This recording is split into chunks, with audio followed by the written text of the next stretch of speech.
If you have the bullet, this is how you load the new menu in the bullet. Turn the oven off, and then while it's off, push the info button here. From the info button, you need to log in. The login code is the same as the other ones. 9428. Enter. Now you need to go to options to turn on the menu. The load menu needs to be turned on. Once the load menu is on, you can close. And then once that is on, you can put your USB in to this side.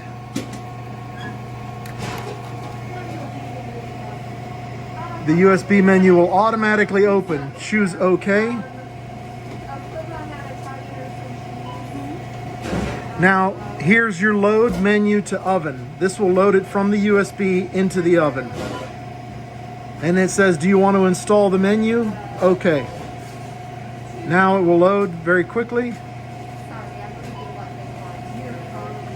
And that's it.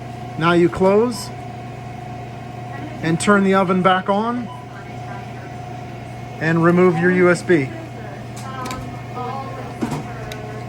Once the oven's back up to temperature, you will see a melt, a new option for melt.